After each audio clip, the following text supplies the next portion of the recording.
Hi, this is Dr. Gregory Sadler. I'm a professor of philosophy and the president and founder of an educational consulting company called Reason.io, where we put philosophy into practice. I've studied and taught philosophy for over 20 years, and I find that many people run into difficulties reading classic philosophical texts. Sometimes it's the way things are said or how the text is structured. But the concepts themselves are not always that complicated, and that's where I come in. To help students and lifelong learners, I've been producing longer lecture videos and posting them to YouTube. Many viewers say they find them useful. What you're currently watching is part of a new series of shorter videos, each of them focused on one core concept from an important philosophical text. I hope you find it useful as well. In Book 2 of his work, The Art of Rhetoric, Aristotle is going to discuss anger among the many other emotions.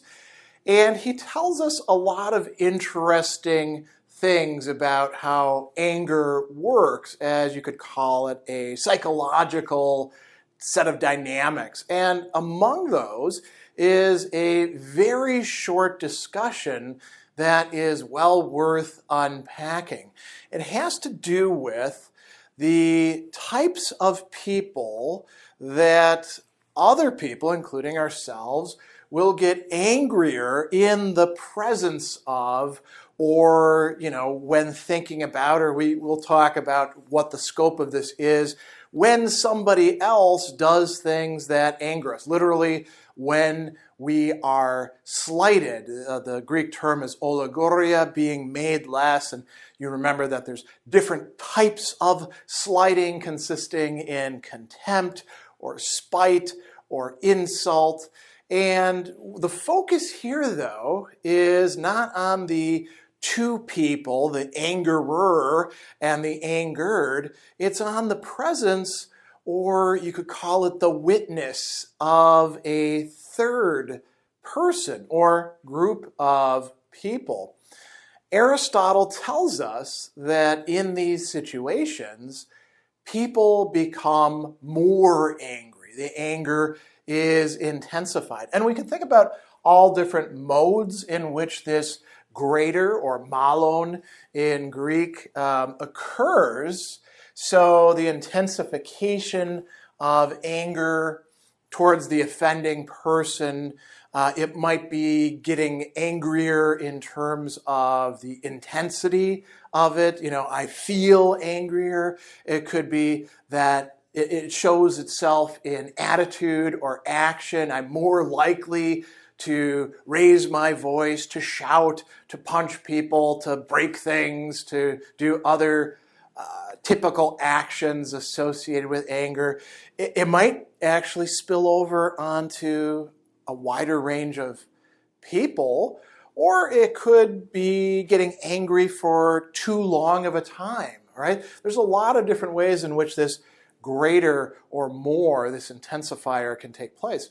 And we should also talk about the being slighted before or in front of pros in Greek. So pros is a term that is used to denote quite literally being in front of, but it can also mean in relationship to. So a prime example of this would be when you have an email exchange that gets a little bit testy or salty, and people could get angry in this, and then somebody hits reply all, and it goes out to everybody, or they copy and paste parts of your email. You can get angrier even though we're only talking about a virtual situation. This might also extend to imagining yourself being in the presence of or being seen by these other types of people. And Aristotle says that they are 5. He says pros pente in Greek. And so what are these 5 types? You notice that for 4 of them, there are a kind of parallel that's drawn, right?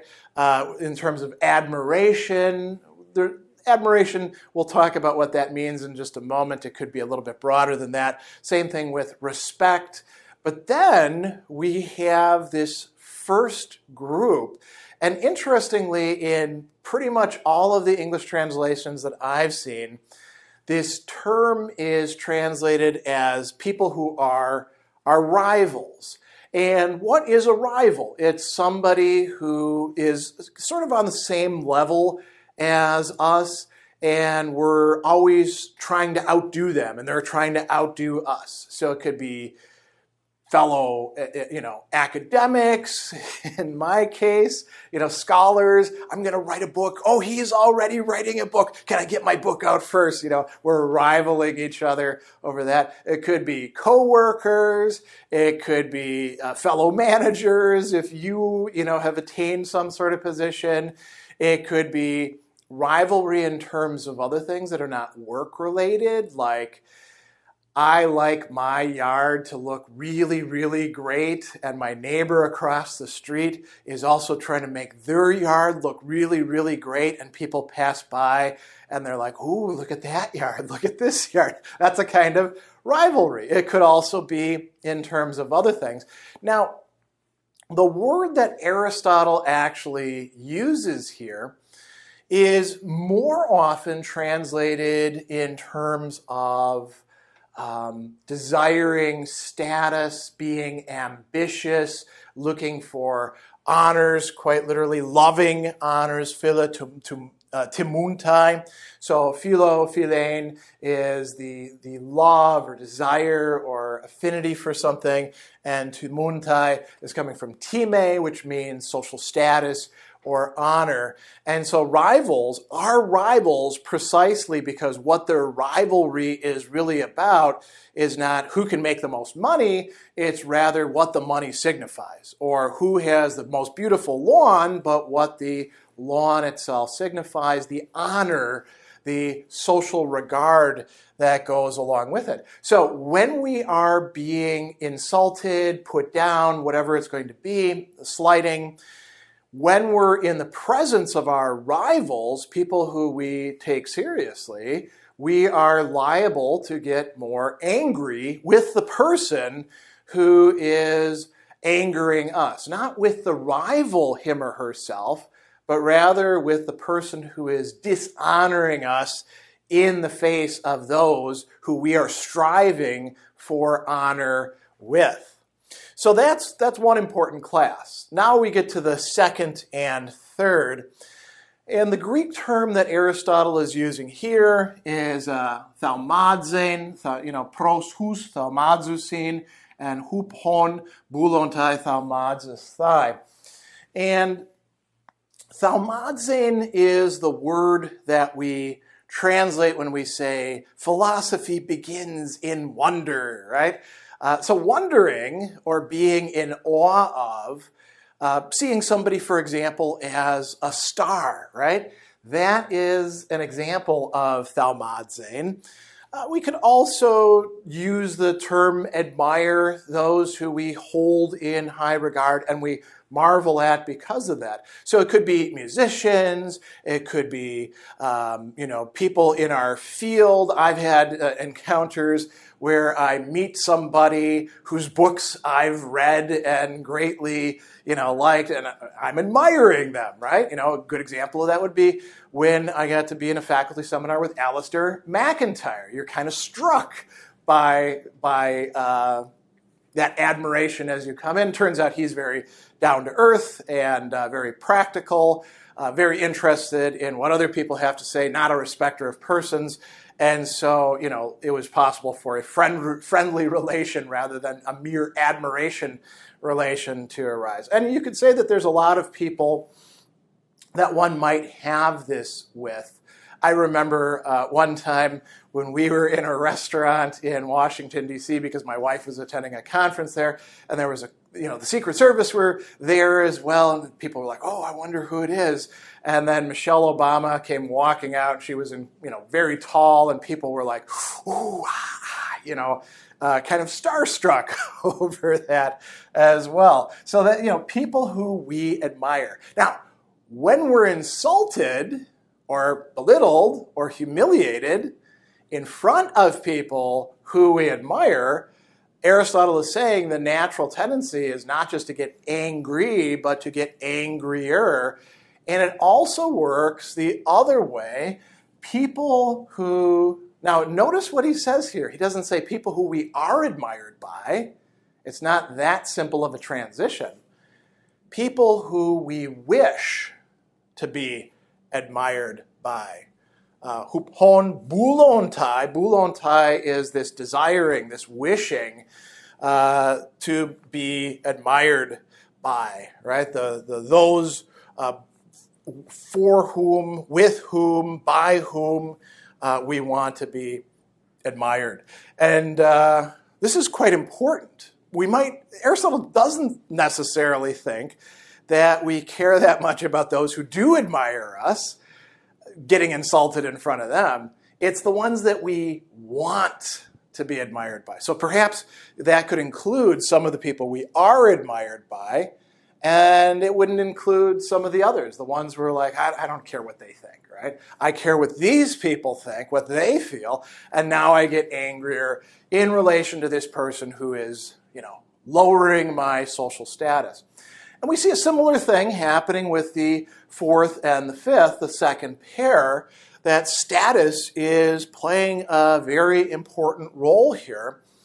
And, it's a decent translation to say those that they respect. It's literally those before whom they could feel a sense of shame, right? Eis honontai, and the correlative en tois, eis honomenois autus, right? So those who we respect, those whose opinions and values and judgments we care about, we are liable to get angrier when we are insulted or put down when we're in their presence, because it sort of strikes us more, right?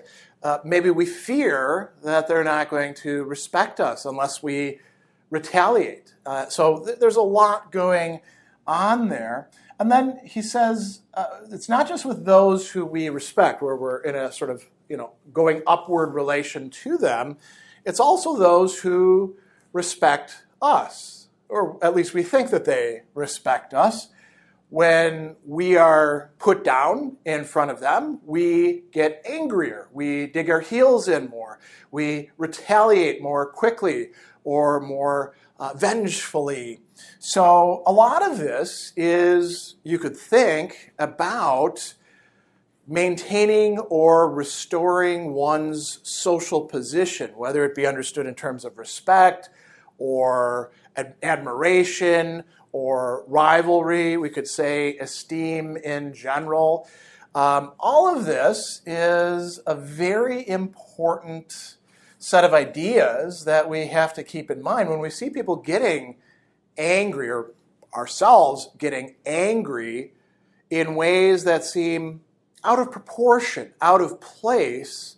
Perhaps what's going on is we are being angered in the face of, or in the presence of, or in relation to some of these people. And knowing that allows us to perhaps introduce a bit more practical rationality to our anger response and tamp it down a bit.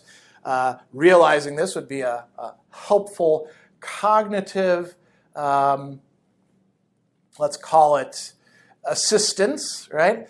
And there's another important upshot of this. If we're going to do things that we think are going to anger other people, and we don't want to make them angrier, maybe we don't do it in front of these other people. If I know that, for example, my wife and I are going to disagree about something, and she's probably going to get angry about it, maybe I don't do that in front of her rival or people who she admires or wants to be admired by or respects or is respected by, because I'm kind of setting things up to have more of a response. We can be better in how we approach people and how we set up situations by attending to these important psychological factors.